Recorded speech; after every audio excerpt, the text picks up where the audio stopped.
Irmãos, então hoje é uma noite muito especial.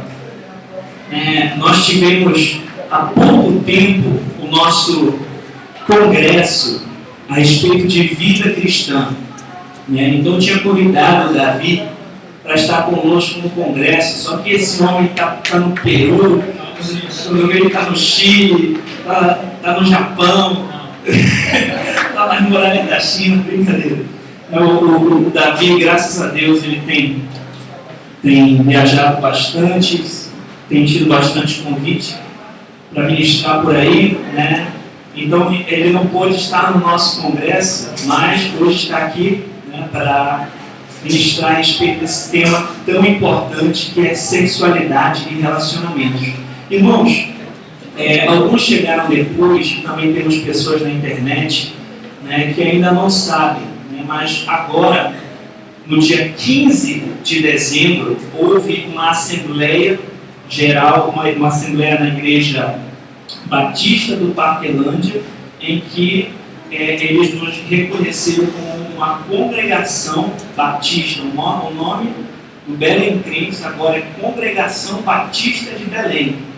Porém, Belém Crentes não acabou, vai continuar sendo um site, um ministério que vai dar apoio à igreja, né? Mas agora nós somos uma congregação batista, né? A gente vai ter tempo para conversar sobre isso, para comemorar tudo isso, né? Então, se Deus permitir, eu vou estar indo para Fortaleza agora em fevereiro, né, para tratar de assuntos a respeito dessa parceria, né? Eu queria contar com as orações dos irmãos por todo esse desenrolar, que seja bênção para a vida de todos e para essa cidade e para a glória de Deus.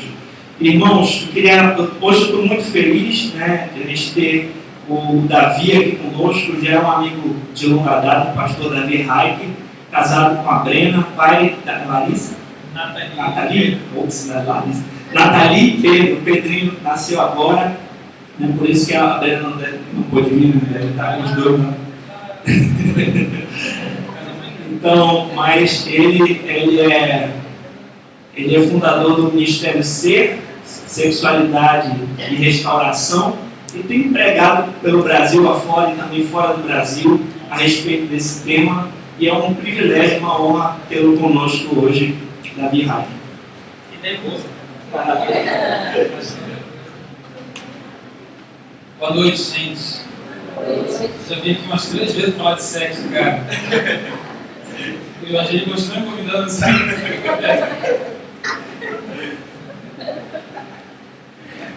É um privilégio tomar água logo, porque eu esqueço. Se for ter mais, eu quase porque é enorme, né? A paz do Senhor Jesus a todos os evangélicos que estão nos vendo. Eu queria me aproximar mais, posso? Vai sair ali na internet, tá? Deixa eu focar aqui. Amém. Então, gente, vamos nos convidar, vamos orar. E eu queria trazer uma reflexão sobre a sexualidade e relacionamentos também, só que de um ponto de vista um pouco diferente. Eu queria que a gente pensasse de um ponto de vista da palavra de Deus, alguns aspectos importantes quanto à própria teologia, ao entendimento do Evangelho sobre esse tema, e a gente possa crescer nesse assunto, amém? Se você tiver alguma pergunta, como sempre, você pode ficar à vontade, no final a gente abre para você fazer, se não tiver coragem, escreve. Tá bom? Se não tiver coragem, dá para escrever por aí. Tem como mandar mensagem lá no site aí. Se tiver alguém ouvindo, não sei se tem alguém ouvindo lá. Deixa eu lugar mandar no site. Manda no site. Então, aí você faz a pergunta, né, fingindo que é outra pessoa. O primo sempre tem um primo mau. Sempre. Toda família tem um primo meio assim, né, com problemas espirituais. Finge que é ele. Vamos orar. Pai, obrigado por essa noite, obrigado pela tua fidelidade, que o Senhor nos trouxe até aqui, pela tua misericórdia, pela tua graça. Nós queremos te pedir que o Senhor fale conosco, que o Senhor nos dê uma noite de transformação, mesmo que seja lá o que for, precisa ser transformado em nós. O Senhor nos ajude a que isso aconteça agora, hoje. Na nossa mente, renova o nosso entendimento, nos ajuda a conhecer mais a Tua pessoa, a Tua palavra, dentro dessa área. O Senhor nos traga verdade, vida nesta noite. Em nome de Jesus, leva cativo os nossos pensamentos a Ti. Em nome de Jesus, amém e amém. Amém. Queria que você abrisse a Bíblia, por favor, em Colossenses capítulo 1. Todo mundo me ouve aí, né? Tá? Colossenses capítulo 1. Leitura.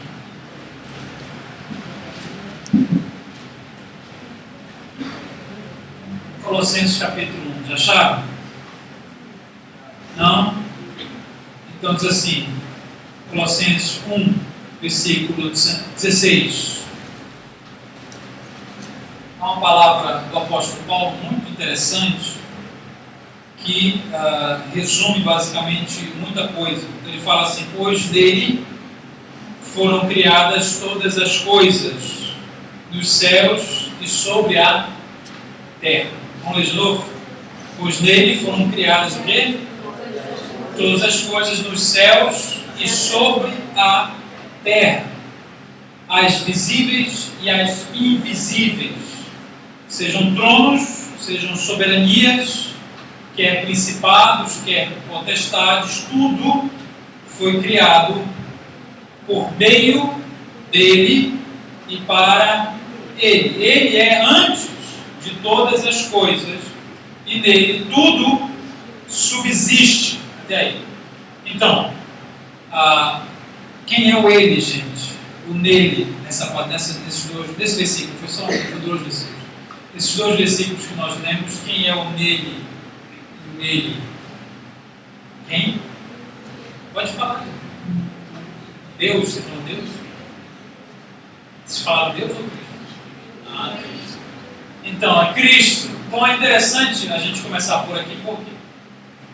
E quando a gente lê a expressão tudo foi criado nele, por meio dele, e lá em Romanos 11, vai concluir dizendo que também foi criado para ele, né? Romanos 11, 26, diz todas as coisas por meio dele, por ele e para ele são todas as coisas.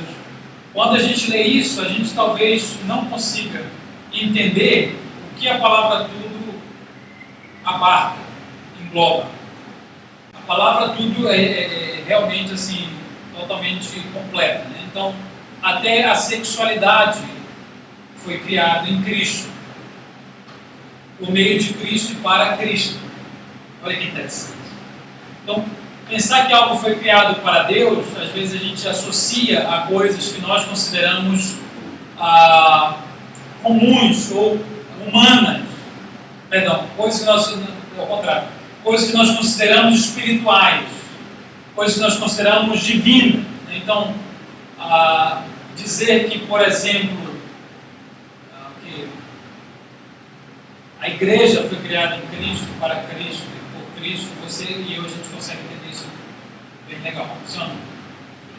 Então tem certas coisas que a gente tem facilidade de associar com Deus, tem certas coisas que a gente tem facilidade de pensar de uma forma cristocêntrica, ou seja, centralizar Cristo naquele assunto, associar aquele assunto ao céu, né? Associar aquele assunto ao divino, associar aquele assunto à santidade, né? Então, você pode pensar uma outra coisa que é fácil associar ao céu. Mais alguém, alguma coisa que você possa dizer? A igreja não deu um exemplo, agora eu digo vocês. Vocês estão com frio? Estão tímidos? Nervosos? Vocês estão tímidos? Por que vocês estão tímidos? É a minha presença. Casamento. O casamento? O que você acha que o casamento é o quê? É só o casamento. Isso é quando falar de sexo aí não. O casamento é uma coisa celestial. É verdade, né? Então a gente associa assim, nossa, eu quero casar, né? Aquele negócio de entrar de branco, como a Bíblia diz. A Bíblia não diz. Em lugar nenhum tem que entrar de branco. Então assim, a gente meio que biblificou o casamento. Desculpa, a expressão não existe. A gente meio que santificou a relação. Isso é um traço cultural cultural brasileiro muito forte. Se você estudar a formação do povo do Brasil, você vai perceber que os europeus eles tinham uma sexualidade muito reprimida dentro de casa. Então, os europeus que eu digo que vieram para cá, os brancos, vamos colocar assim, nós brancos, né? E era uma sexualidade muito reprimida, porque o casamento era tão divino, tão bom, tão de Deus, que não podia ter muito prazer sexual. Era mais para cumprir mesmo o ritual e para gerar o quê? Filhos. Então, a mulher era uma virgem, né? A tipificação da Virgem Maria, né? Se pudesse engravidar virgens, é melhor ainda.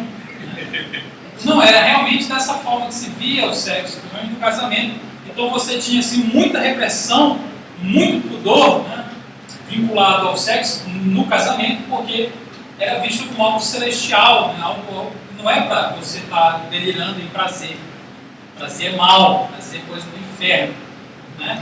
E aí os caras geralmente tinham uma relação muito travada com a mulher, e sempre tinha, fora do casamento, uma mulher que era a mulher que gerava prazer. Era o sexo com prazer, que era a adúltera, né? Era a mulher fora do casamento. Eu falo mulher porque a mulher não tinha esse negócio de mulher procurar homem fora, porque era difícil. Era mais a questão patriarcal mesmo. O cara que tinha o direito de ter a sua mulher, e isso ficou na nossa mente, né? Hoje em dia é o perfil que ainda perdura, né? O perfil do cara que tem a mulher dentro de casa e tem a amante, né? E a amante, desde o início do Brasil, ela é sempre, a maioria eram as negras, né, as negras escravas, as índias, que eram lá e faziam sexo por divertimento, para prazer, para se dar bem. Porque a gente associou o casamento ao céu, está em Cristo. Né? Todas as coisas que foram criadas no casamento, por exemplo, está em Cristo. Agora, o prazer sexual, o corpo humano, tudo que é ligado ao corpo, que é ligado ao que é divertido, ao que é prazeroso, foi associado a Satanás, né? E a gente diz assim, tudo foi criado nele. E pensar que o tudo aqui é exatamente, absolutamente, realmente, como diz no grego, tudo. Mentira. Falar grego fica melhor. O tudo quer dizer que até a dimensão física do sexo foi criada em Cristo, para Cristo, e deve ser vivido nele. Agora, descobrir como fazer isso. Né? Como fazer isso? Como viver uma sexualidade em Cristo? É a mesma pergunta que pode ser feita para qualquer área. Então, vocês estavam falando de vida cristã no congresso? E a vida cristã nada mais é do que isso. Como viver tudo nele. Como viver tudo através de Cristo, tudo, absolutamente tudo. E como viver tudo para Cristo.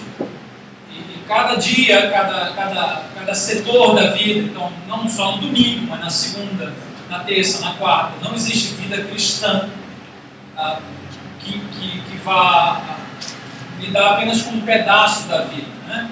Na verdade, toda a vida deve ser cristã para nós, no sentido de estar centrado em Cristo. Né? Toda a vida é espiritual.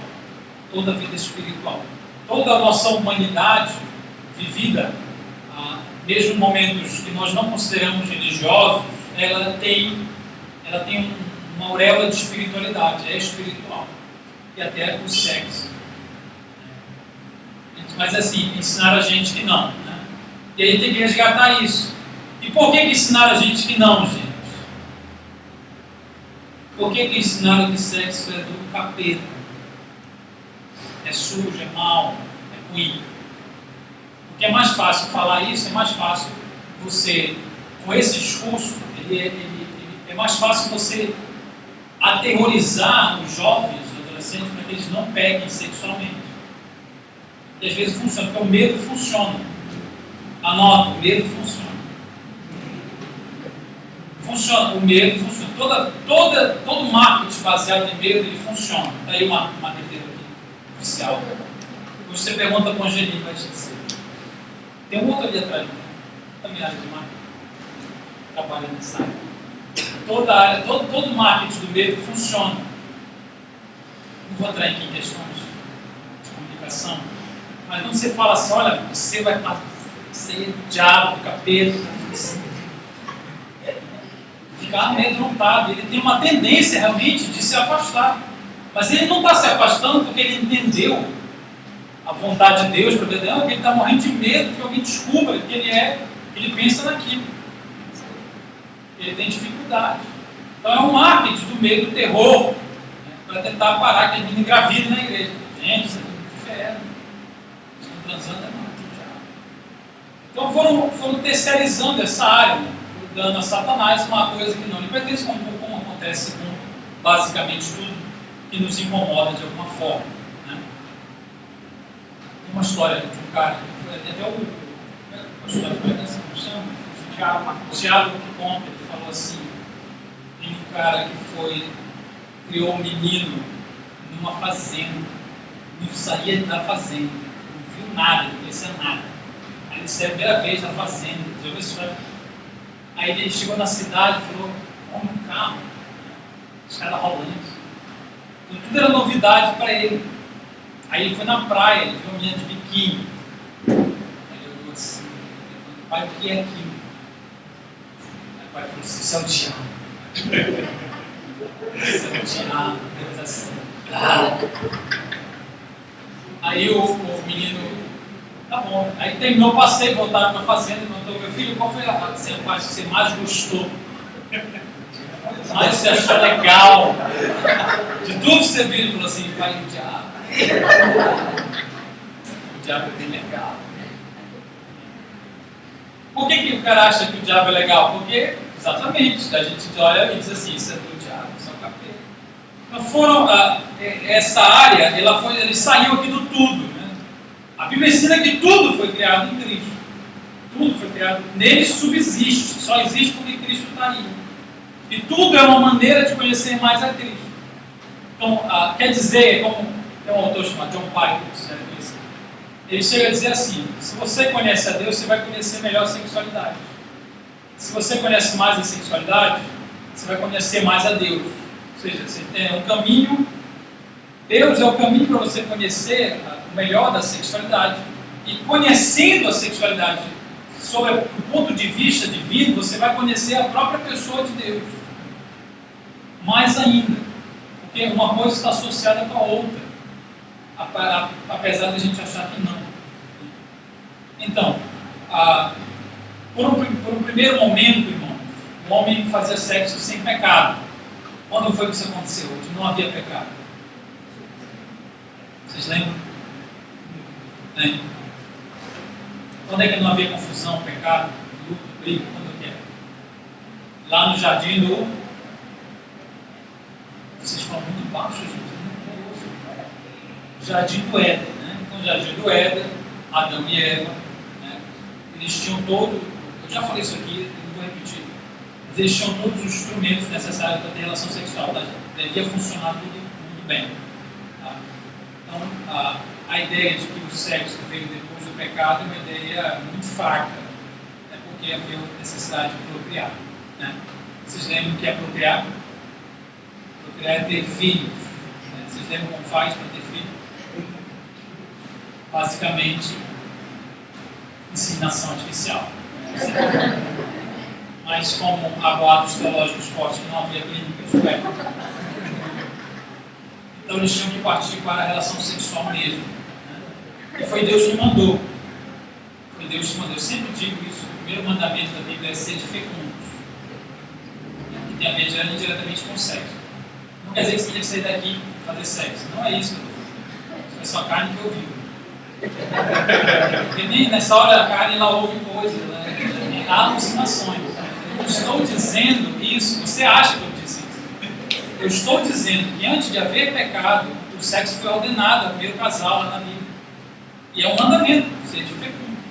É uma bênção. Então a perspectiva positiva da sexualidade, ela é a melhor perspectiva que você possa ter. Não vá pelo outro lado, não entre numa perspectiva negativa. Tá? Não é o caminho bíblico. A Bíblia em momento nenhum, apesar de condenar o pecado sexual fortemente, assim como todos os outros pecados, em momento nenhum ele exclui essa área da vida como se fosse uma área inferior do ponto de vista da espiritualidade, da santidade, de forma alguma, tá? Seja lá antes do pecado ou depois do pecado. Então acontece que o homem peca, E depois que o homem peca, todos os problemas iniciam-se. Amém, gente?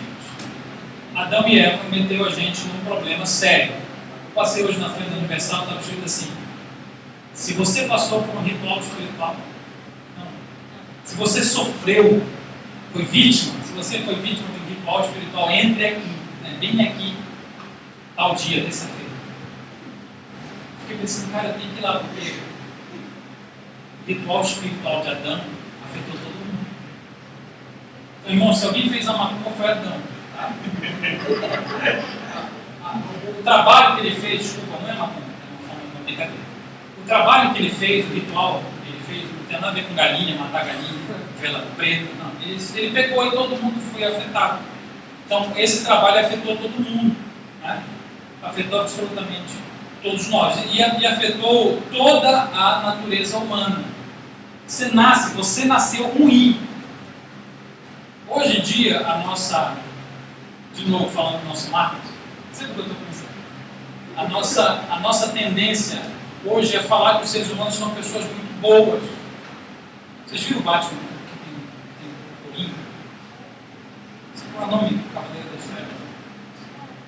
Vocês lembram que agora o último que tem o Coringa, que tem aqueles 2 barcos? Vocês não lembram? É que o Batman, ele é o Coringa. Aí o Coringa coloca um monte de bandido assim, na Bahia lá de Nova York, sei lá onde. Não é Nova York, igual a vocês. Aí coloca na Bahia, lá é Nova York. Coloca na Bahia um barco cheio de bandido mal. Aí coloca no outro barco cheio de cidadãos bons. Olha que interessante. Aí ele coloca a bomba nos 2 barcos e dá o detonador. Um detonador no barco da galera boa, tem um detonador para detonar os bandidos. E lá no bandido, os bandidos têm um detonador para detonar a galera boa. Se ninguém detonar, ele ia detonar os 2.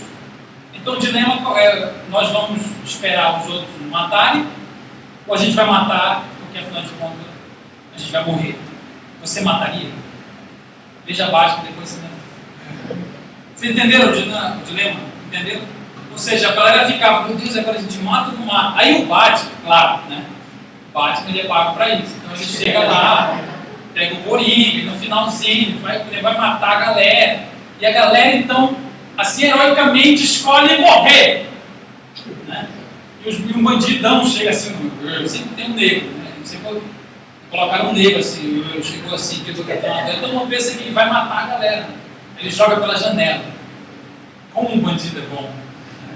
O bandido é maravilhoso. E os cidadãos de bem também, aí o cara vai lá e vou fazer e não faz, porque ele lembra, é bom. E o Batman então prova para o Coringa que toda a raça humana é ótima. Nós somos seres tão legais. Nós não matamos os outros. Nós morremos pelos outros. Então, assim, a nossa tendência hoje é muito melhor. O mundo todo hoje conspira para dizer que o ser humano é ótimo. Ele é maravilhoso. Você só tem que deixar fluir o seu coração. Você tem que seguir o seu, que importa a sua felicidade. Importa você fazer o que você quer. E no fundo você é uma pessoa boa. Essa é a teoria de hoje. E o Coringa, coitado, né? É o que está teologicamente certo. Mas o Batman vai lá e tira o Coringa não consegue provar que o homem é mau. Não consegue. E tira o detonador, né? E não mata ninguém, todo mundo fica feliz aí dentro. Não que eu queira explodir ninguém, gente. Eu queria que explodisse. Mas assim, a Bíblia diz que o homem é mau. Tem uma palavra do calvinismo, vocês são calvinistas, apesar dos batistas, baseado no nome. O calvinismo diz que a depravação total, né? É o primeiro princípio de que eu acho maravilhosa a palavra. Depravação total, ou seja, o homem pecou e, meu irmão, afetou tudo, né? Para você não achar que é o pastor Davi que acha, eu vou ler Romanos para você. Eu queria ler para a gente falar de sexo daqui a pouquinho, calma, vou falar. Mas tem tudo a ver com sexo. Romanos capítulo 11, versículo 32.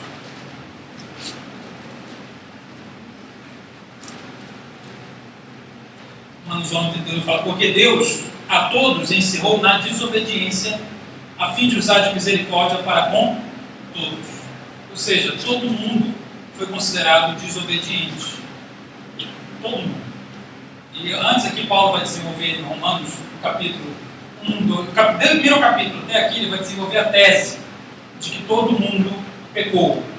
Não há nenhum justo, não há ninguém que faça o bem, não existe, é impossível. Então, irmãos, isso vai afetar a nossa sexualidade. Nós, seres humanos caídos,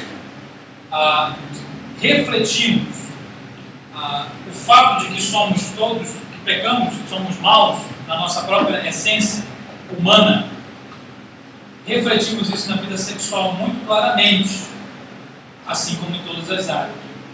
Então, depois que o homem peca, se ele não redimir essa área da vida dele, vou me ater especificamente a essa área, mas entenda que isso se aplica a tudo.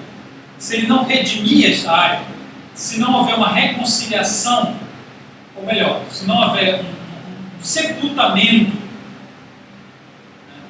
um novo nascimento completo desse ser humano, ele não vai poder viver a plenitude do amor de Deus, inclusive amor sexual. É necessário haver um sepultamento daquele velho homem. Ele precisa ressuscitar um novo homem para poder viver uma novidade de vida na área da sexualidade. É uma das áreas que ele vai experimentar agora um crescimento à medida, depois que ele passou por esse processo. Então, o que acontece em Cristo é que nós somos sepultados. Outra parte linda, né? Então, Paulo diz assim: considerai-vos mortos. Considerai-vos mortos. Porque quando você batizou, o batismo significa que você estava dizendo: eu vou, eu quero, eu estou morrendo. Amém. Vocês ficam felizes por isso? Deus matou você, gente, do ponto de vista da sua carnalidade, do ponto de vista do seu velho homem, da velha mulher. Morreu. Então vamos lá. O que acontece quando você ainda não morreu? Digamos que tem alguém aqui que não morreu. Vou começar por aí. Quando o cadáver é um cadáver, o que acontece com ele? Apodrece. Apodrece. O cadáver, ele não pode cheirar bem. O cadáver fede. Porque ele transmite apenas o que ele é. Tudo que é inerente ao cadáver vai acontecer. Então o bichinho vai lá no meu olho, ele vai exalar um perfume ruim. Ele está morto.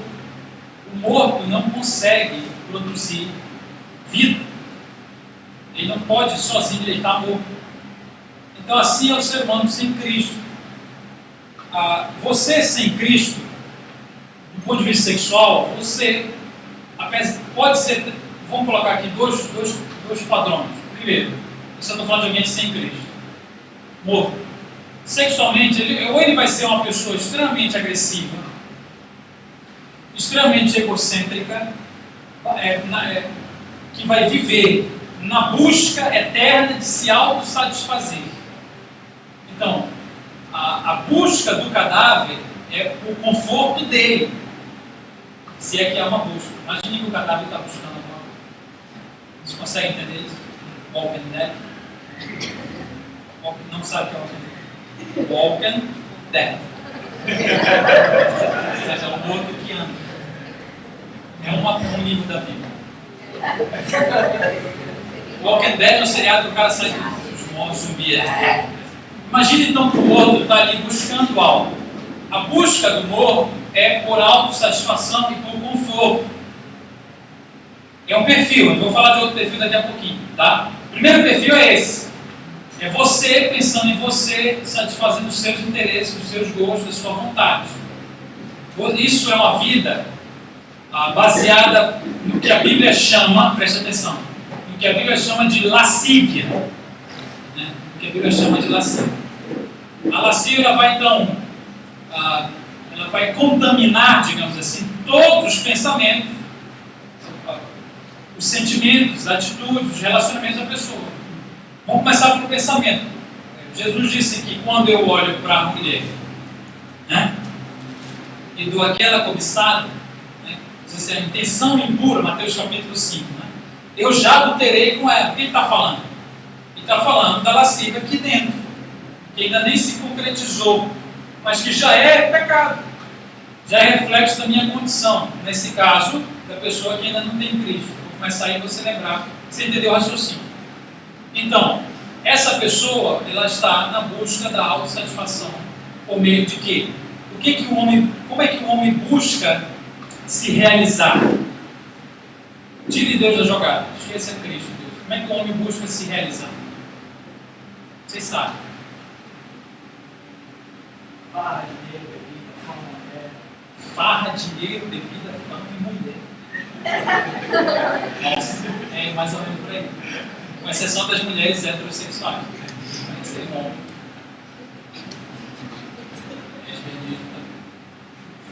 Então, farra. Vamos traduzir para uma outra palavra. Isso foi quase um enredo, isso foi quase um coro daquelas do sertanejo universitário. Quase um salmo sertanejo.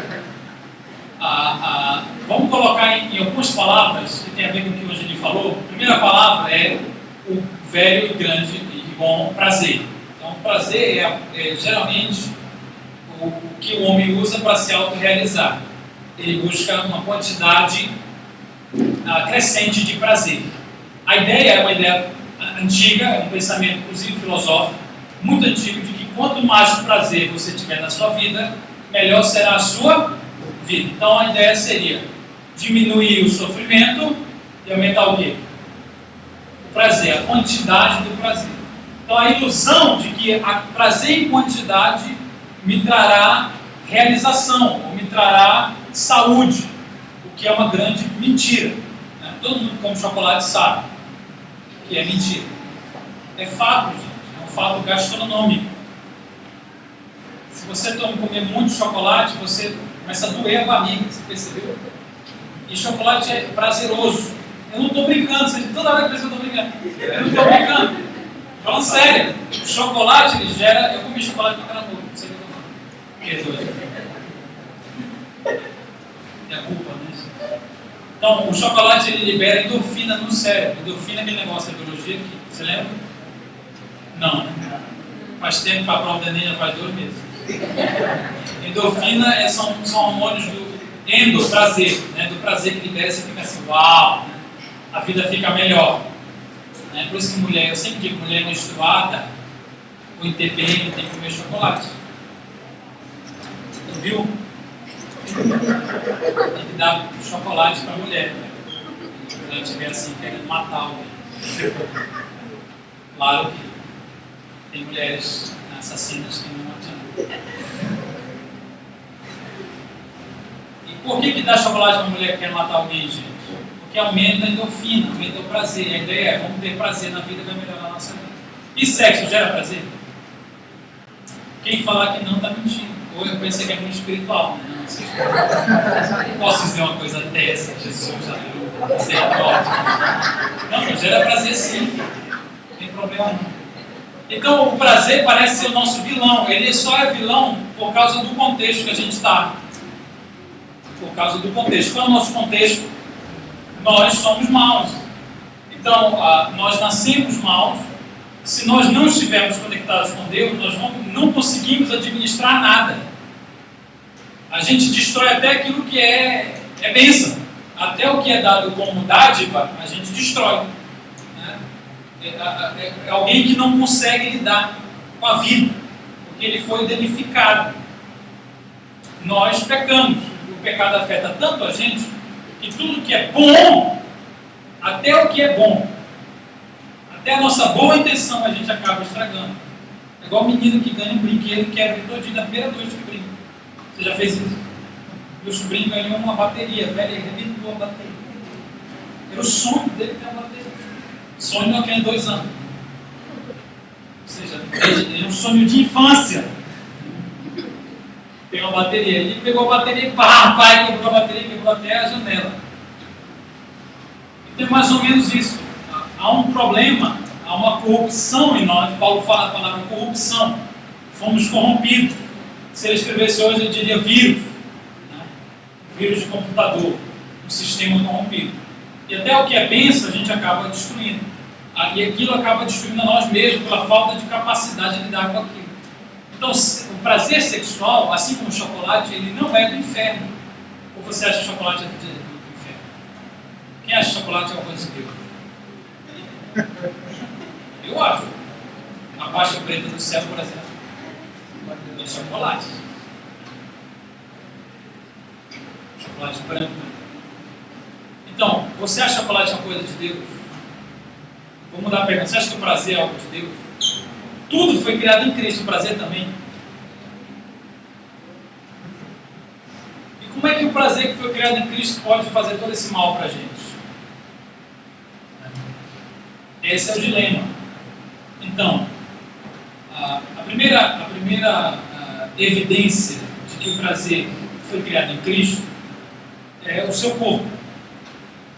Se o seu corpo gera prazer, tem zonas, aqui falando do ponto de vista sexual, o seu corpo tem zonas erógenas, são zonas que geram prazer, ele foi planejado para reagir ao prazer, sim ou não? E quem foi que criou o seu corpo? Onde é que o Espírito Santo mora? A Bíblia diz então que o templo do Espírito Santo é a alma, não é isso que diz a Bíblia? Não é a alma. É o Espírito. E assim, o templo do Espírito Santo é o Espírito do homem. Não seria mais bonito, gente? Muito melhor. Né? Mas Paulo diz, Romanos capítulo 6, 1 Coríntios capítulo 6, ele diz: vós não sabeis que os vossos corpos não pertencem a você mesmo, a vós mesmos, e que não sois de vós mesmos, porque sois templos do Espírito Santo. O corpo, e o teu corpo é sexual, e agora? E um corpo sexual que é habitado pelo Espírito Santo. E quando o Espírito Santo entra nesse corpo, ele não deixa de ser sexual. Ele não deixa de gerar prazer. Significa o quê? Que não há incompatibilidade entre o Espírito Santo e o prazer que eu posso sentir no meu corpo. Não há incompatibilidade. Há outro problema. É que apesar do prazer ser algo pensado por Deus, dado por Deus a nós, de novo, pela nossa incapacidade de lidar com a vida, com tudo que existe, em todas as áreas, nós podemos ser reféns daquilo que era para apenas ser bênção para nós. Podemos ser destruídos por aquilo que era para ser bênção, inclusive a sexualidade. Inclusive o prazer sexual. Amém? Eu acho que eu já falei aqui a última vez que eu vim. Outra evidência que Deus gosta do que é que a gente sinta prazer é o Éden. Né? A palavra Éden significa. Ninguém lembra? Quem lembra? O que significa a palavra Éden? Pode falar. Não. Tem mais. Significa casa de oração. Nossa. A palavra Éden significa orar e jejuar. A palavra Éden significa delícia. E agora? Jardim das delícias. Cara, eu jurava que Éden era tipo uma prisão. Mais espiritual. Gente, sempre é mais espiritual. Você já percebeu? É mais espiritual você falar de sofrimento. Quando você fala Deus e alegria, parece que não é espiritual, entrou na carne. Quem foi que ensinou isso pra gente? Ensinaram pra gente que Deus não está onde há alegria, prazer, que é uma zona de Satanás. Não é bíblico. O Éden foi criado para o homem ter prazer. Para que Deus vai criar um jardim? Hein? Qual é a utilidade das flores? Se acabar a flor no mundo, você vive? Você continua vivendo? O homem continua vivendo? Todo mundo melhora possível. Quantos peixes tem no rio? Digamos que tenha, não sei, 10 milhões de espécies de peixe no mundo. Se sumisse agora 5 milhões, ia fazer diferença para a gente? Severa, que a gente ia morrer? E aí, nem tanto peixe ninguém vê. Significa o seguinte: tem coisa na vida que Deus criou só para você ter prazer com ela, só para você ver, olhar, isso é legal, né? Fingir que está gostando, que a namorada está perto. Você fala assim, uma rosa. O cara nunca gostou de rosa. Ele tem alergia à rosa. Mas como ele está apaixonado, ele tem que fingir que ele se importa com a rosa. Aí ele passa ali no vizinho, que tem a roseira assim caindo, né? Todo crente roubou uma rosa do vizinho. E a rosa é cara pra caramba. Ou seja, por que Deus cria a rosa, o orgasmo? Porque para ter filho precisa ter orgasmo? Vamos lá, gente, essa aí é do Enem. Para ter filho precisa ter orgasmo? Não, é desnecessário. O sexo não precisava gerar prazer. Se você acredita que Deus fez o sexo, Ele fez para gerar prazer, Ele não precisava. Bastava funcionar. Aí funcionava, tinha filho, igual cachorro. Não, até cachorro tem prazer. Então, você percebe que Deus pensou que teríamos prazer na vida. Não é errado pensar isso. O problema é que depois que esse homem, afinal de contas, peca, até isso que era bênção vira um problema. Aí sim vira um problema. Por quê? Porque a nossa luta, de muitos de nós, é onde colocar o prazer na nossa vida. É que lugar ele tem que ocupar. A gente, para a nossa infantilidade, não consegue lidar com ele. Aí começa a ver escravo do prazer, correndo atrás do prazer. E quanto mais você corre atrás de uma vida cheia de prazer sexual, você vai perceber uma coisa: menos você se sente realizado. Vai demorar um pouquinho para você perceber, mas vai chegar um momento que você vai perceber isso. É como se você corre no início, parece que você está alcançando alguma coisa, porque é prazeroso. Então você vai, até que chega um momento que não mais resolve o problema da sua vida. Então essa corrida pela quantidade de prazer é uma ilusão, é um saco furado. É o Salomão, que teve muito prazer na vida, esse sim, né? O grande Salomão, aleluia. O pessoal adora Salomão, né? Para citar Salomão, esquece o que era bem. Fala, pastor, como é que você pode denegrir a imagem do santo homem de Deus? Irmãos, a Bíblia não passa uma imagem das pessoas como se elas fossem pessoas extraordinariamente alcançadas. A Bíblia é muito realista com a vida da galera aqui. A gente que fica idolatrando a galera. Deus é Davi é outro, né? Davi, o grande rei Davi, é até minissérie. E Davi aparece assim como o herói grego, o herói assim, é o Batman, né? Só no fogo, só com os pontos fortes, né? E até o pecado de Davi, não, mas ele pecou, mas já bem, vai de céu. Entendeu? A gente idolatra, mas Salomão é uma pessoa que viveu muito prazer e ele chega à conclusão de quê? Lá em Eclesiastes. A conclusão dele é basicamente essa: eu fiz tudo que os meus olhos, eu tive tudo que os meus olhos olharam, desejaram. Eu tive, e a conclusão é que é correr atrás do quê? É correr atrás do vento, é inútil, é loucura, não funciona. Então a proposta de Satanás para você é assim: quantidade de prazer. E a quantidade, ela parece ser, à primeira vista, parece ser o melhor. Quantidade. Vamos lá, sinceramente, o que atrai mais a gente? Né? Atrai mais a gente um fornecimento vitalício de chocolate, ou a mãe dizendo, para de comer isso? O que é melhor? Imagina que você tem 4 anos, aí você tem alguém que chega a você e fala assim: eu vou te fornecer chocolate pro resto da tua vida.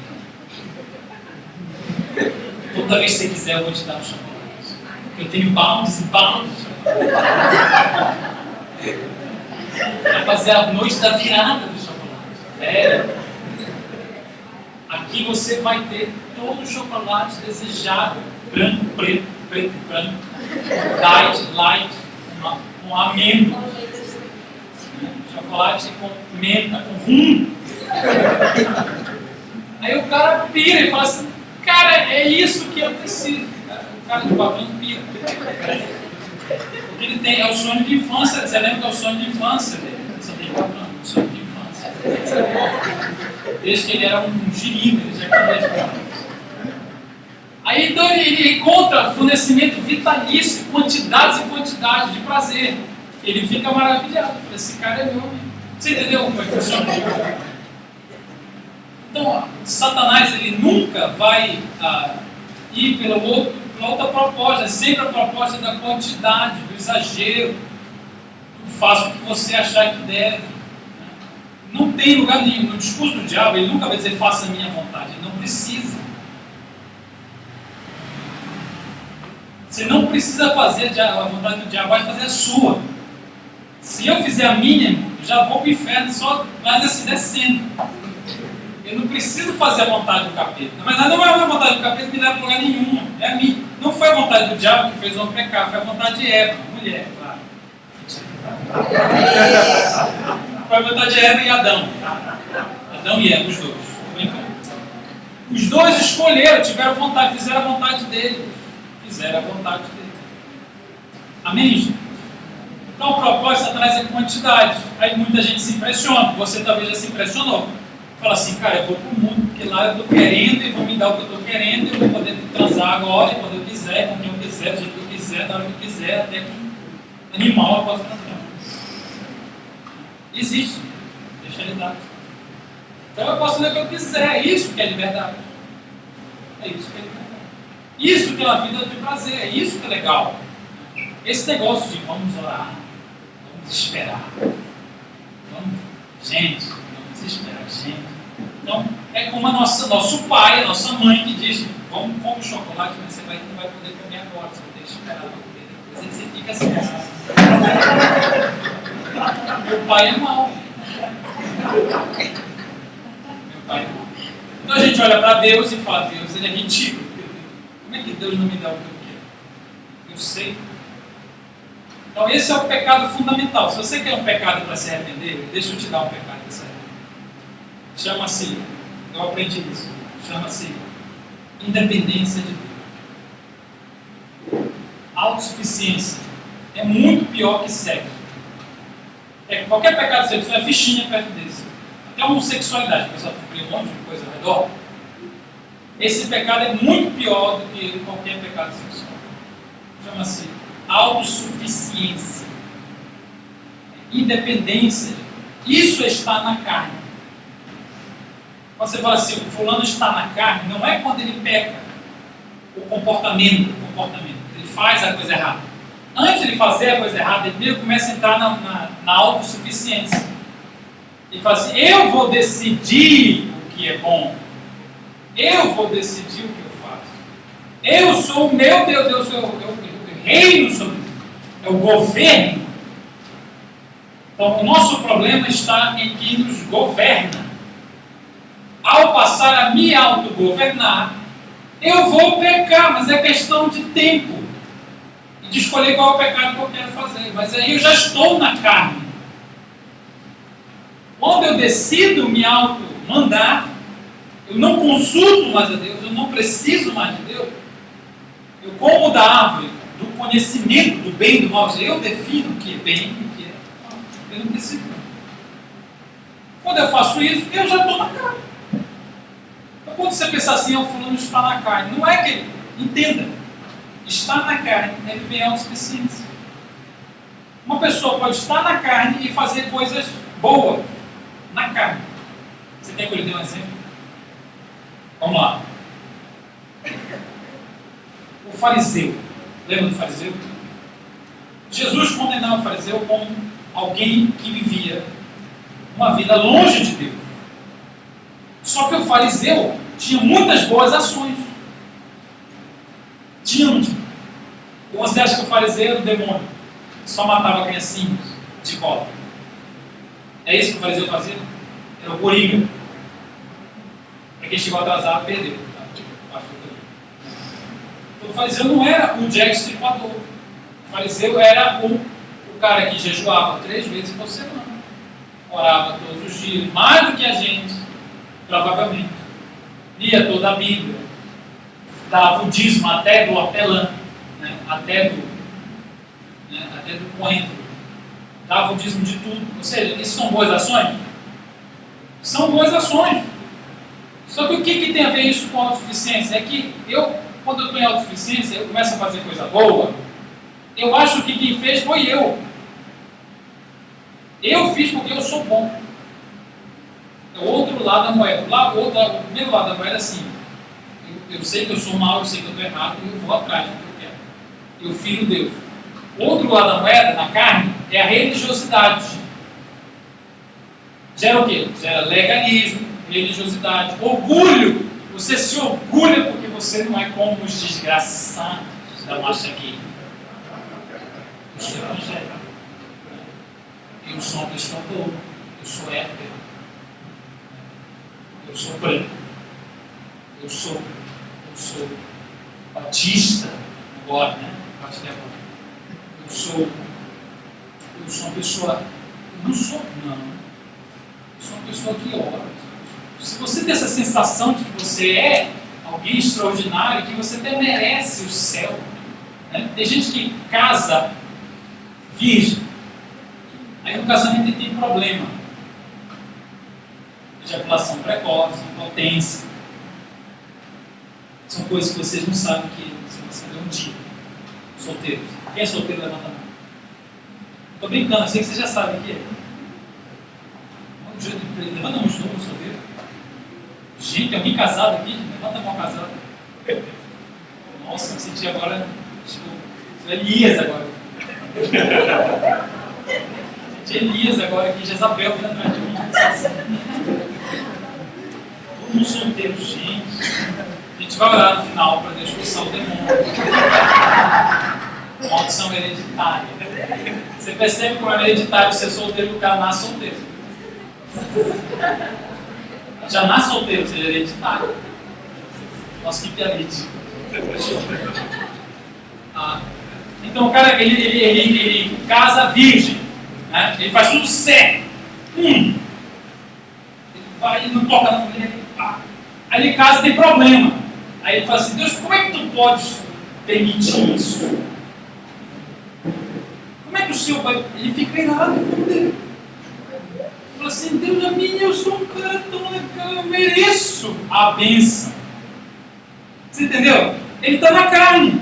Porque ele acha que o que ele fez de bom foi ele que fez. E a notícia que eu tenho para lhe dar é: até o que você faz de bom foi pela graça de Deus, você não fazia. Quando você erra, e você percebe assim, cara, eu preciso da graça de Deus. Misericórdia. Quando você erra, você tem a sensação da graça. Quando você acerta, você devia ter a mesma sensação. Nós devíamos ter. Fala, não, eu só acertei. Cara, como é que eu pude acertar? É só pela misericórdia. Eu só estou em pé. Eu só estou em pé porque Deus é bom. E a sua misericórdia dura para sempre. Porque senão não estaria. Eu não estou em pé hoje. Em pé, entenda, tá? Pelo amor de Deus. Eu não estou em pé. Do ponto de vista espiritual, não é porque eu sou uma pessoa forte. No fundo, eu sou fraco. A Bíblia chama os crentes de pessoas fracas. Está lá em 1 Coríntios. Lê 1 Coríntios 2 livros, depois você vai falar comigo. Paulo diz assim: nós que somos a nossa. Poder Deus se aperfeiçoa na nossa fraqueza. Quando eu sou fraco, eu sou forte. Não há ninguém forte sozinho. É a graça de Deus. Então, irmãos, o prazer está aí, a quantidade, para voltar para o prazer. Qual é a proposta de Deus para o sexo, para o prazer? Já que a do diabo é quantidade. Qual é o oposto da quantidade? É a qualidade. Então, Ao criar o sexo, criar o prazer, Deus estabelece essa realidade para o homem, ele peca. Depois que o pecado vem, a gente vai ter que ser educado. A gente vai ter que ser educado. E não dá para ser educado sem renunciar à nossa vontade. E não dá para crescer sem renunciar doses de prazer. Não dá, não existe. Ou a pessoa vive sempre tendo o que ela quer, ou ela cresce. Não dá para ter os dois. Pense numa criança. Ou a criança crescerá, não estou falando fisicamente, tá, gente? Estou falando como pessoa. Ou ela vai crescer, se tornar um adulto, responsável, moral, adulto, maduro, ou terá todas as suas vontades atendidas. Não vai acontecer os dois. Se uma criança tiver todas as suas vontades atendidas, ela não crescerá, ela só crescerá no corpo. Ela vai ter 30 anos e vai ser um menino. Porque sempre ela teve todas as suas vontades atendidas. Se você fizer seu filho, você está criando um monstro. Há um desequilíbrio. Porque se ele for ligado em ter tudo o que ele quer, e ninguém limitá-lo, ele não crescerá. Ele vai ser um menino para sempre. Isso pode ter acontecido em parte com a gente. Talvez não na área sexual, mas em diversas áreas. Gente, que assim. Quero acabar. Cristo, deixa eu andar. Já estou falando isso nem conteúdo. Desculpa, eu lembrei da hora. Alguém não grita quando acaba o grito, tá? Então, quando a criança, ela é criança, ela precisa ser educada.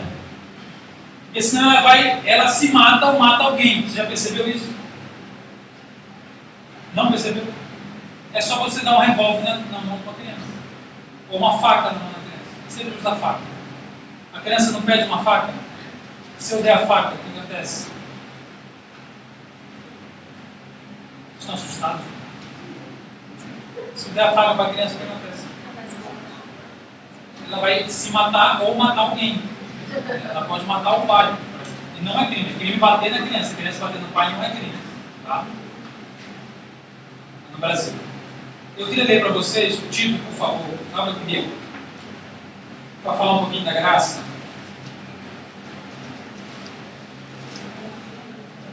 Tito. Quem lembra de estar Tito, gente? Tito está em algum lugar do Novo Testamento. Está perdido em algum lugar depois de Timóteo, tá? Achei. Tito capítulo 2. Isso é um teste do crente, achar Tito. Isso é melhor do que achar na 1. Achar na 1. O cara tem que fazer um curso. GPS bíblico. Tito capítulo 2, vamos lá. Versículo 11. Olha que interessante. Fala assim: por quando a graça de Deus se manifestou o quê? Participa, gente. Se manifestou o quê? Salvador a todos os homens, educando-nos. Educando-nos. A graça de Deus se revela salvadora a todos os homens, educando-nos para que, renegadas as impiedades e as paixões mundanas, vivamos no presente século sensata, justa e piedosamente. Até aí. Então, a graça de Deus não só salvou, ela também está te educando para renegar as paixões do mundo. Paixões aqui é uma forma de dizer tudo aquilo que é uma vida autossuficiente, centrada em uma vida na carne, ou seja, independente de Deus. Para renegar que isso tudo que gera prazer, que é um caminho largo de Jesus, né? Para renegar isso, eu preciso de educação da própria pessoa de Deus. O Espírito Santo que salvou, agora está me educando. Eu entro numa escola. Eu nasci de novo, eu estava morto, lembra que eu falei do morto, do cadáver? Quando o cadáver vira um vivo, que é o nosso, a maioria dos nossos aqui, nós somos vivos em Cristo, só que a gente vem para cá, para o reino de Deus, vem como aprendiz. E vem muitas vezes como criança. Vem como criança. Você nasceu de novo, você nasceu criança de novo. Do ponto de vista espiritual. É por isso que logo no início, geralmente é muito difícil você entender a matemática. Se uma criança é difícil explicar para ela que 2 mais 2 é 5, por exemplo. Tá. Então a matemática de Deus é difícil de entender. A linguagem de Deus é difícil de entender.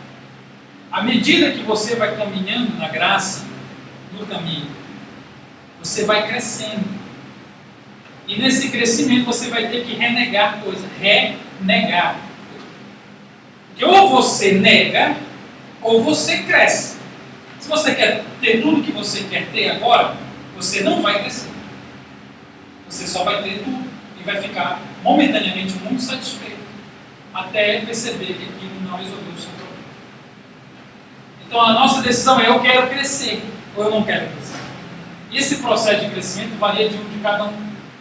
Ou seja, varia de pessoa a pessoa. Varia. Depende. Então eu estou disposto a renegar paixões. Uau! Nossa, galera aqui, paixões. Renegar entranháveis paixões. Paixões deste século. Né? Renegar um estilo de vida. Renegar um estilo de pensamento. Então você tinha uma forma de pensar a sua sexualidade. Em Cristo tem que repensá-la, mudar. Se não mudar a mente, não vai mudar o comportamento. O problema nosso é que a gente forma o comportamento. A gente pega o cara e amarra o cara e fala: não vai para lá, não vai. E prende o cara. Não adianta. O comportamento é apenas a repercussão da essência que está aqui dentro. Se eu não mudar a maneira como eu olho a minha sexualidade, para que serve o meu corpo, não adianta eu ter que ser amarrado. Eu quando eu vou amarrado, eu vou achar um jeito de pecar. Não tem jeito, porque o comportamento é só fruto. Você pega um galho, o galho fica se esforçando para produzir um fruto. Isso quem fala é o filho, amigo. Ele fala assim: pega um galho, tira da água. Uma mangueira, pega um galho, uma mangueira, tira da água. Aí você começa fruto. Vai sair a manga. O galho ele se esforça. Aí sai uma manga. É isso que o galho faz. Não. O galho fica preocupado: meu Deus, vai sair uma manga. Olha que galho não pensa. Jesus falou que nós somos os galhos. Né? Lembra da música? Os galhos secos. Nada a ver. É João capítulo 15, fala: nós somos os ramos, ele é a videira. A videira é uva, gente, uva. Né? Já viu como é a videira? Deixa de galho. E tem você é conectado com a árvore, que é Deus, Cristo, e na árvore você produz o comportamento, o fruto. Só que o galho não fica preocupado em fazer o fruto, ele fica preocupado em quê? O que o galho tem que ter? Que? Conexão com a árvore. Poxa, agora virtual. Exatamente, você tem que estar ligado com a árvore. Ou seja, se eu estou em Deus, eu penso, eu estou sendo moldado, o meu pensamento, por Cristo, pela palavra de Deus, o que vai acontecer? O fruto vai vir como consequência. Se a minha mente está em outro lugar, se eu não estou conectado em Deus, não adianta, não vai sair o fruto. Então o que tem que mudar? É a maneira velha de pensar. É o que Paulo falava: tem que tirar o velho, despir o velho, ficar nu, despir o velho homem, tirar todas as roupas do velho homem. Calma, não tire a roupa. O que é tirar? É tirar a velha maneira de raciocinar, de pensar, e revertir. Isso é libertação. Libertação é desaprender. Igual Jeremias capítulo 1, Deus falou para ele assim: Deus te chama para destruir, para arruinar e depois construir. Antes de construir, tem que destruir. Vou citar aqui só um exemplo de velha maneira de pensar. A lascívia é uma velha maneira de pensar. Eu já falei isso aqui em Brasil. Eu falo, acho que ele vai repetir. quero repetir para você o seguinte: a lascívia é a busca que você tem, no qual você usa o outro para se autossatisfazer. Você usa o outro para se autossatisfazer. Essa é uma forma de viver. Usar o outro para se autossatisfazer. Sexualmente falando, é basicamente o princípio geral de muitas relações. Não fica da forma como as mulheres, né, no caso, porque os homens também, mas a sedução é muito feminina. O homem também, né? Tem todo um charme. Mas a mulher seduz muito, então a forma como ela manipula, ela seduz, o cara vai fazer o que ela quer. Então é lascívia. É uma outra forma de lascívia. Uma lascívia mais passiva, né? Porque você não vai lá e... A mulher, ela não... Dificilmente ela... Seria até eventualmente impossível. Por exemplo, a mulher não estupra o homem. Ela vai e... Se ela quiser, né? Ela manipula para que o cara, sei lá, se dê mal. O homem não. O homem vai lá e... Ele tem poder de agredir. Estou falando aqui no ápice da lascívia. O ápice da lascívia seria isso: o cara vai lá e usa a mulher para satisfação própria. Agora, não é que todos nós vamos estuprar, não. E que é só o estupro que é lascívia, não. Todas as formas de relacionamento no qual eu uso a pessoa para me satisfazer é baseado na lascívia. Eu posso estar casado com alguém baseado na lascívia. Eu posso. O cara está casado e só pensa nele. Isso é o quê? Na área do sexo, ele só pensa nele. Isso é amor? Desculpa a expressão, mas não. Eu ia falar uma coisa. Cara, eu estou aqui. Calma. Quem sabe é uma revelação. Então não é amor, é lascívia. O amor, 1 Coríntios capítulo 13, né, o velho 1 Coríntios capítulo 13, que todo namorado diz para namorado, né? O cara nunca leu o 1 Coríntios. Ele é de raiva do 1 Coríntios. Não sabe nem para que serve aquilo. A primeira vez que ele quer impressionar a namorada, gosta, ele começa o amor. Love Station. Música do Peter, década de 80. Rock cristão, tá? Desculpa, cristão. Calma. Aí, o amor é paciente, o amor é benigno, o amor não se ufana. O que é ufana? Ninguém sabe. Não importa, então, assim, é o amor. O que Paulo está dizendo, mais ou menos assim: o amor não faz o que ele não faz a sua própria vontade.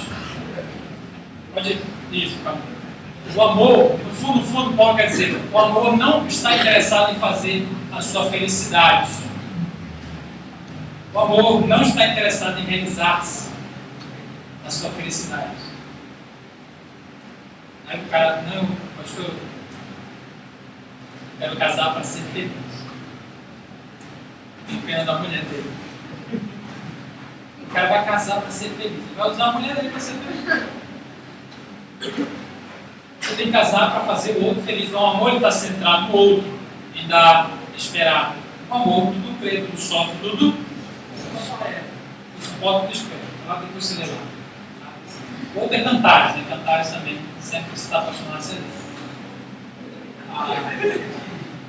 Você percebeu? Então o amor ele espera. A lascívia não. É uma forma de viver. Então você tem que associar. Cara, eu estou vivendo. A minha mente é como? O que alimenta muito a lascívia é a pornografia. Por que a pornografia alimenta?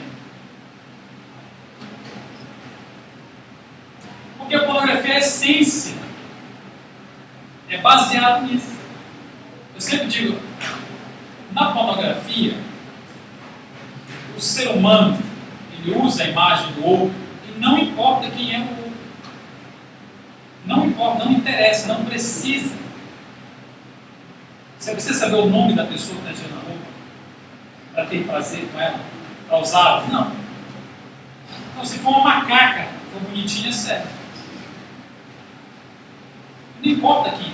Torna a pessoa um objeto de autossatisfação. Você entendeu? A outra relação muito comum de lascívia é o fica. O cara não quer namorar, ele quer ficar. Você sabe o que fica? Sabe o que fica? Então, geralmente o fica também é baseado nessa intenção de eu estou meio estressado, estou um pouco carente, né? Olhei para você, você tem um corpo até legal. Eu podia emprestar o seu corpo, questão de minutos. Né? Pode ser depois da cela, atrapalhar a cela. Eu só fico com pessoas evangélicas. Eu sou um cara de Deus. Eu não fico me misturando com o mundo. Eu fico só com os evangélicos. Aí ele falou assim: você me empresta o seu corpo? Aí você fala assim: meu nome é Stephanie. Tem uma Stephanie aqui? Era só brincadeira. Aí você fala assim: meu nome é Fulano. Eu não quero saber o que eu dei a entender que eu quero saber. Eu só quero ficar. Eu tenho 14 anos. Eu quero saber quantos anos você tem. Menor informação é melhor, porque vai demorar menos para edificar. Mas como tem que fazer o ritual? Levar a menina. Às vezes tem que até pagar o ônibus, pagar uma pizza, depois levar para um hotel, ou ficar. Aí o cara finge que é amigo. Então, o que acontece? No fundo é uma relação de consumo, uma relação descartável. É o ápice da nossa cultura. É a propaganda do Castanheira esse ano, é muito legal. Sem shopping não há Natal. Cara, achei aquilo massa. Sem shopping não há Natal. Gente do céu, que ponto nós chegamos. Se Jesus olhando e falando, sem shopping não há Natal. É a essência do Natal. Chega, emociona. Olha como fazer. Me emociona essa propaganda. Sem shopping não há Natal. Ou seja, é mais ou menos isso. Sem shopping não há sexo. O cara está atrás de consumo, de consumir, de pegar um produto. O nome é comer. Não usa comer para sexo? Vocês estão escandalizados? Não. Usa a palavra comer. Então, comeu. Que realmente é um consumo, é tirar algo de alguém. É a essência de toda a ideologia mundana. E ela parece ser linda, glamourosa, maravilhosa. No fundo, é só a transformação de nós, seres humanos, em meros objetos descartáveis. Vão servindo por alguns segundos para a satisfação dos outros. Será que Deus te vê assim? Quer que você veja os outros dessa forma? Então, se essa maneira de pensar não mudar, não vai mudar completamente. Amém? Amém. Deixa eu terminar com uma coisa. Vou terminar. Eu quero dizer uma coisa que Deus me trouxe, Deus me falou faz um tempo. Eu acho muito importante. O maior argumento para convencer alguém, não sou eu que convenço, mas o Espírito Santo, de convencer alguém que ele tem que parar de pecar sexualmente, sabe qual é o maior argumento? O maior motivo pelo qual você deve abandonar o pecado sexual? O maior motivo é que no seu corpo habita o Espírito Santo. Se este fato não mudar a sua vida sexual, nada vai mudar. O fato de que o meu corpo, no meu corpo, habita o Espírito Santo de Deus, não impactar a maneira como eu uso o meu corpo, a maneira como eu visto o meu corpo, a maneira como eu entrego ou não entrego o meu corpo. Se isso não impactar a forma como eu lido com o corpo do outro, que não pertence a mim, se esse fato não impactar a relação que eu tenho com o meu corpo, nada mais vai impactar. Porque não tem um argumento melhor, maior, mais profundo. Se eu dissesse para você, pare de pecar, porque Deus está lá do céu olhando para você, porque é uma verdade, nós vamos pensar que era só isso. Já seria grande coisa, mas não é isso, é que Ele está dentro de você. Se eu dissesse para você, pare de pecar, por quê? Porque o angelino vai ficar te vigiando, seria difícil driblar o angelino, pastor. Mas você conseguia. O que eu estou dizendo, o que Paulo diz é que no corpo está o próprio Espírito Santo. Ele mesmo. Para onde você anda está aqui, no seu corpo. Então, o seu corpo não foi feito para a imoralidade, para o pecado sexual. Naturalmente, você nasceu de novo, ele é naturalmente preparado para a pureza sexual. A boa notícia é que se você nasceu de novo, a pureza sexual é natural para você. Não é o contrário, não. Parece que o pecado aqui é mais fácil. Não, se você nasceu de novo, a sua natureza nova, significa dizer que para essa natureza, a identidade que você tem agora em Cristo, é natural. A pureza sexual. O arrependimento. Crescer. Então você está caminhando, a graça vai te educar, você vai cair, você vai levantar. Amém, gente? Se você caiu, levante, aprenda com a queda e continue na lição. Caminho. Você não chegou ao caminho. O seu alvo é a perfeição de Cristo. O seu alvo é a maturidade de Cristo. A Bíblia diz assim, sede perfeito. Você fica nervoso. Como você é perfeito? Existe perfeito no grego é maduro. No Novo Testamento, quando você vê a palavra perfeito, escreva do lado maduro. Paulo usa muita expressão perfeito. Filipenses, Romanos. A perfeição é Cristo, é a varonilidade de Cristo, a estatura de Cristo, adulto como Cristo. Vai ter que renunciar a algumas coisas para crescer. Amém? Quem quer crescer? Dói, vai ser dói, cuidado. Perguntas? Nada? Quer saber nada? Ninguém tem coragem. Escreve no papel aí. Olha, vamos embora. Certo? Estão sabendo de tudo? Nem aquela clássica, porque tem as clássicas. Tem as perguntas clássicas, sabe? Todo lugar faz. Porque já vem aqui e já fizeram. Quer falar do teu amigo? Tem um amigo, eu tenho um amigo. O que eu faço? Uma vez escrever assim, meu amigo, o que eu faço? Além de não saber, né, sobre sexo, contexto. Eu faço.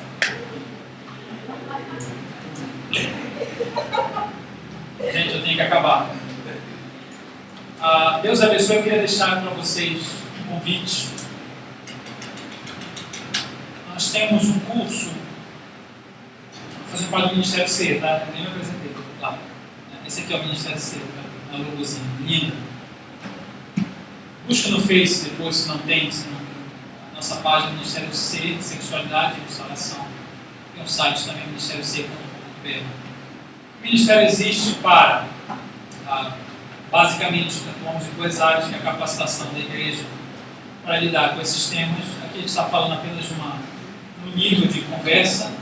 A gente faz seminários, são momentos, 2, 3 dias de mais estudos sobre essa área, sobre áreas específicas, como homossexualidade, vício sexual, abuso sexual, dependência emocional, um monte de coisa. Seminários, e a gente tem uma escola, que é uma escola C, Escola Sexualidade e Restauração, que é um curso de 2 semanas, justamente que visa a capacitação de pessoas. É muito legal. Por quê? Porque além do nosso ministério, nós temos outros ministérios que vêm de outros lugares ministrar. Claro, ministrar. E é uma oportunidade muito interessante de conhecer gente que está trabalhando nessa área no Brasil, com diversas experiências. Né? Então, pessoal, são missões que não são famosas, mas que têm atuado de forma muito interessante, tem muito a ensinar. O Êxodo do Brasil, uma delas, outra missão Avalanche, da Vitória do Espírito Santo, a Caverna de Adulão, no geral, do Horizonte, etc. Então, a gente tem oferecido esse treinamento a líderes, pastores ou qualquer pessoa interessada em se capacitar nessa área. Os temas você pode ver no site, vai ser de 16 a 31 de janeiro, é integral intensivo o dia todo, e é lá na Jocum. Eu também sou de Jocum, tá? Jocum é Jovens com a Missão, uma agência missionária que fica na Estrada Maguari, lá em Nanive. Se quiser informações, entra no site, a gente conversa. O que quer falar, Felipe? Não, na verdade, essa é uma pergunta. Eu queria mais saber sua opinião. Parece um pouco romântico, assim, mas. Parece romântico. Vamos só para o Reginaldo Rossi comigo. Assim, eu queria saber se na sua opinião, assim, se Deus ele criou uma pessoa certa para cada pessoa ou não. Nossa, cara, de novo essa é uma das classes. Não, eu tenho uma opinião. Não, mas eu eu não queria dizer que saber está sua certo, opinião. está errado, tá bom, desculpa. Não, você está certo, não entendi. Tem muita gente Eu entendi também. E ela é importante. É porque ela está dentro, cara, de um outro tema enorme, né? Que é um tema difícil, que sempre divide opiniões, tá? Que ela é um pouco a ver com essa predestinação, não no sentido de salvação, que é um tema clássico, mas a predestinação ou a liberdade de escolha do ser humano. É um tema que está aí sendo debatido pela humanidade há séculos. E aí sempre tem quem diga uma coisa e quem diga outra. Pessoalmente, particularmente, eu acredito que Deus ele é soberano para fazer acontecer a vontade dele. Agora, eu tenho dificuldade de acreditar que Deus é como a Xuxa, né? Tinha uma música da Xuxa que lembra, na década de 90, que era assim: eu fiz um X no seu coração. Eu tenho dificuldade de imaginar que Deus fez um X no meu coração. E um X no coração de uma chinesa lá, não sei lá. E que um dia a gente vai se encontrar, assim, a gente está marcado. Só pode casar com a chinesa. Um exemplo, tá? Entendeu? Eu tenho dificuldade de achar esse negócio, que é muito estranho para mim. Agora, eu acredito que Deus é soberano. Sinceramente, eu não sei como ele vai fazer. Eu acho que ele tem a vontade dele e ela vai se realizar. Agora, tem também a minha decisão, que é a decisão da outra pessoa. Tem a circunstância, que é uma coisa que não depende só de mim. Né? Eu não sei nem se eu vou escolher o que eu vou escolher, imagina o que o outro vai escolher. Eu não sei nem o que eu vou escolher no futuro. Imagina se o outro vai me escolher. É difícil, gente. Se a gente pensar, a gente fica doido. É um paradoxo. A soberania de Deus é a escolha humana. Ou seja, resumindo, né? Eu acredito que Deus tem a sua vontade soberana, vai se realizar, mas eu sinceramente não sei se, é que eu sou ignorante, eu não sei se a pessoa está marcada para outra. Eu conheço um amigo meu que noivou, namorou bem, estava ótimo, não pecaram, não fizeram nada de errado, no sentido assim, né? Não engravidou, não aconteceu nada. Eles iam casar e o noivo não casaram. E acabou o noivado porque não foi nenhuma catástrofe moral. Acabou. Aí eu me pergunto, ela estava marcada para ele e ela não quis? Ou desde sempre não estava marcado e Deus já sabia? Tipo aqueles filmes que começam no final. Eu não sei, eu acho que sabe, mas ao mesmo tempo não. Entendeu? Não respondeu nada. Eu sei que eu não respondi porque, sinceramente, eu tenho dificuldade. Eu acho que Deus é soberano. A gente tem que confiar na soberania de Deus. Que Deus sabe. Eu acho que Deus sabe com quem tu vai casar. Tu é solteiro? Tu é solteiro? Então eu acho que Deus sabe com quem tu vai casar. Se ele não soubesse, não seria Deus. Agora, não sei, em que momento você vai. Não sei. Agora não fica preocupado, porque tem gente que vai dizer assim, cara, ele casou com a pessoa errada. Já vi isso. Não? Deus tinha marcado o X no coração. José.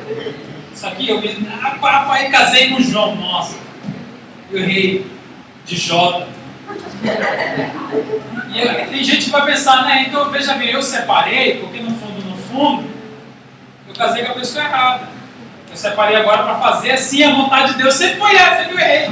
Fica complicado, velho. É difícil. Tu vai te justificar assim, meio que um karma, um fatalismo cósmico.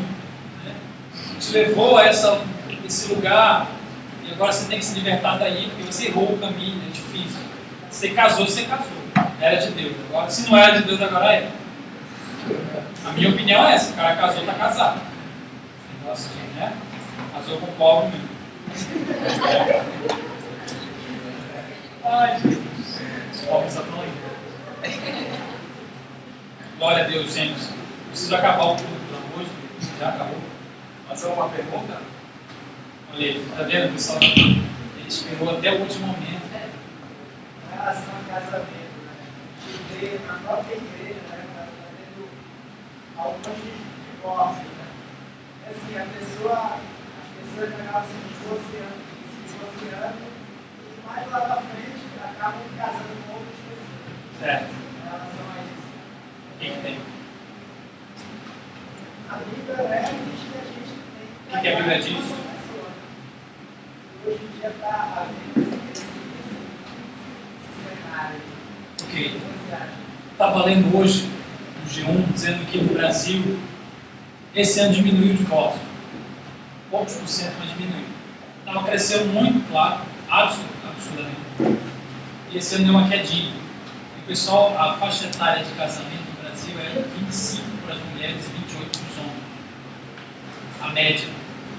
Assim que se você tem mais do que isso, você está mal. Mentira, gente.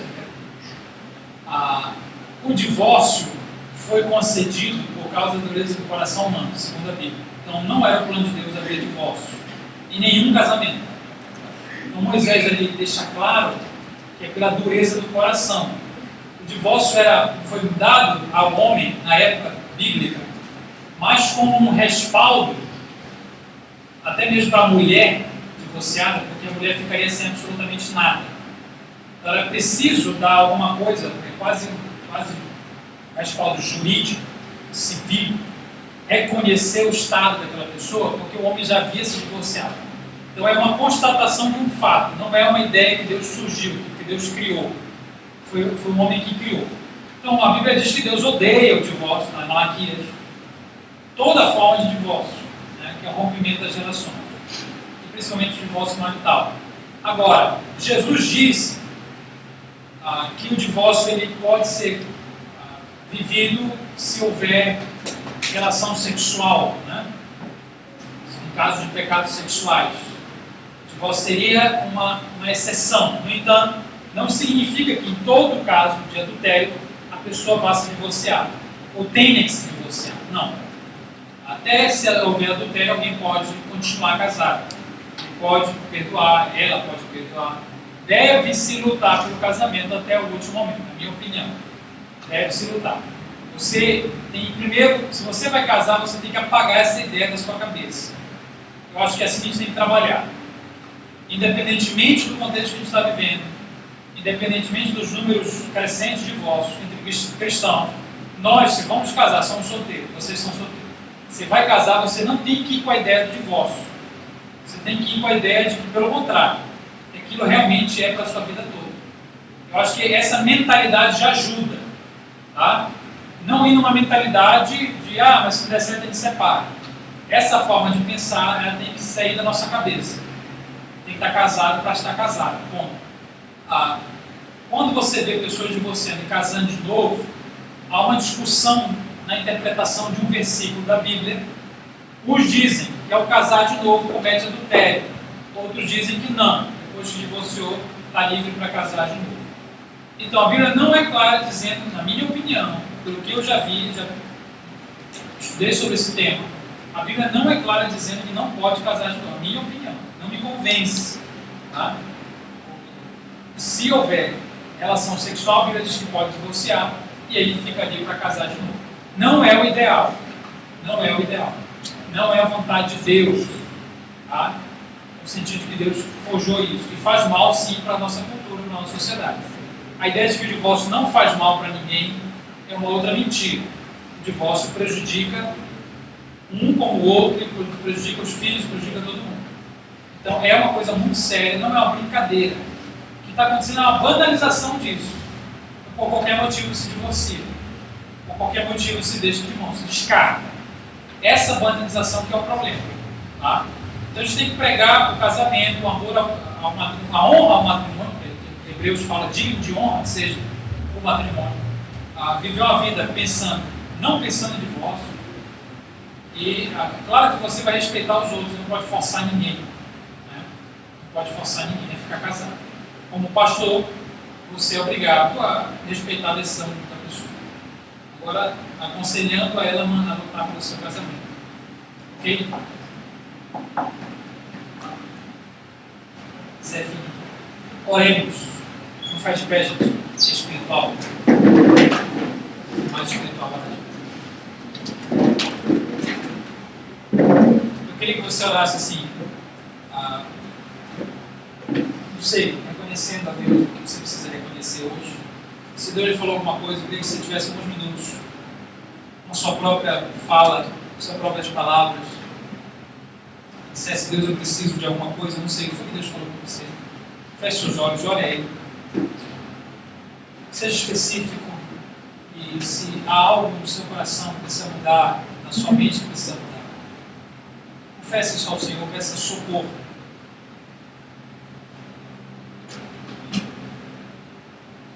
Peça ajuda.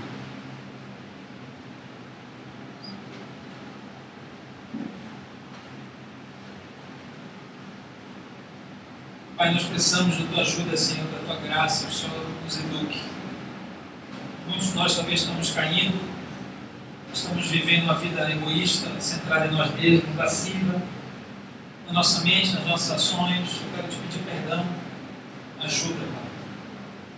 Pai, é muito difícil às vezes esperar, não é fácil. Na verdade, para nós sozinho é impossível, só pela graça. Só pelo Teu Espírito, Senhor. O Senhor pode nos fazer construir uma família de acordo com a Tua vontade. Renegar paixões não é fácil, não é natural a nossa humanidade. Por isso a gente precisa agora desesperadamente do Teu Espírito Santo. E venha com poder, Senhor, sobre nós. E venha com poder mudar a nossa forma de pensar. E venha com poder, Senhor, nos ensinar, tomar pelas mãos, nos ensinar a renegar as impiedades, as paixões desse mundo, desse século. E nós queremos sair desse molde. Senhor, nós queremos deixar de cultuar a nossa vontade para cultuar a Tua vontade. Nós queremos Te adorar com as nossas decisões, com as nossas escolhas na área sexual. Nós queremos glorificar o Teu nome, dizendo não a nós mesmos, tomando a nossa cruz, vivendo para a Tua glória, Senhor. Porque em Ti foi criado isso, Senhor. Para Ti foi criada a sexualidade. O Senhor nos ensine isso, nos ajuda, Pai, nos limpa, nos lava, nos purifica, nos dê coragem para enfrentar o mundo, para dizer não, para romper com relações que não convêm ao Senhor, convém a nós.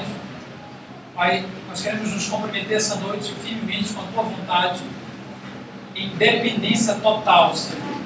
Arranca de nós a autossuficiência, o egoísmo, a independência. Nós queremos depender de Ti. Em nome de Jesus, amém. Deus abençoe, irmãos.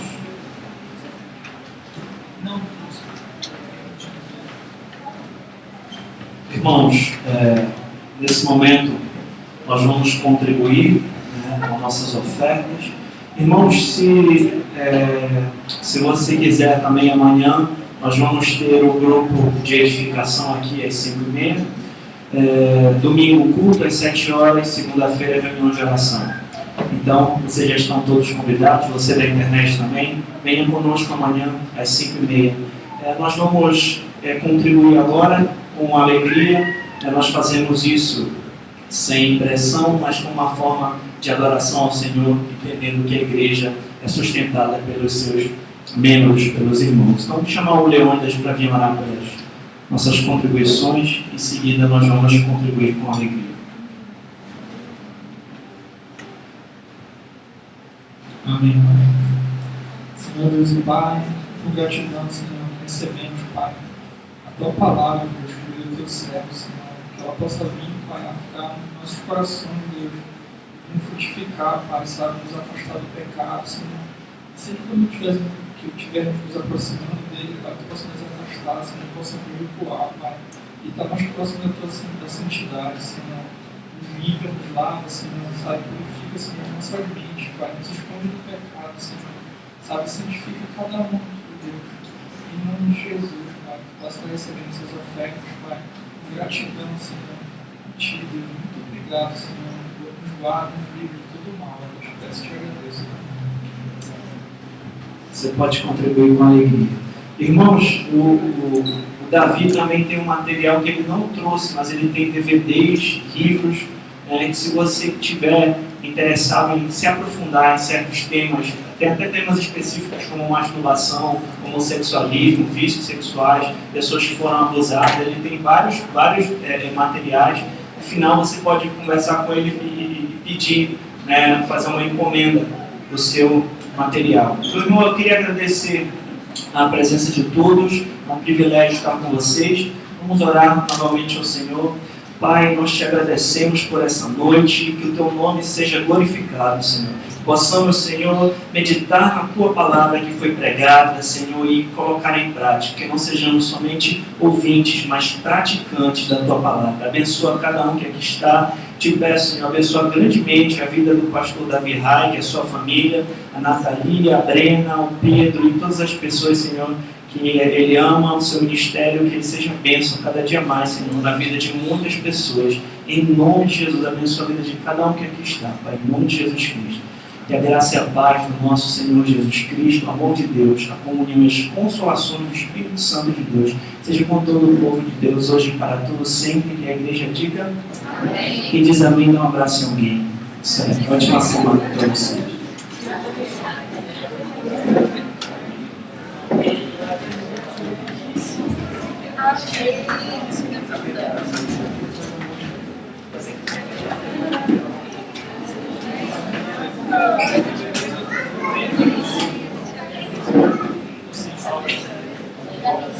Com exceção do curso da Brena.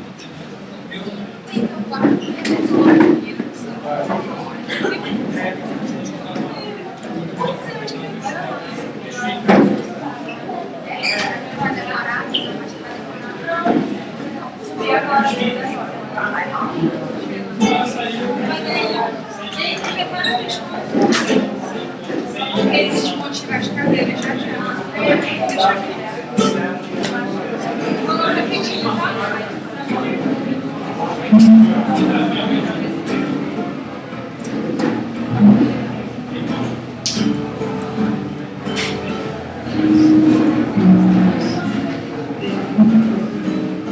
Gente, abraço. Obrigado.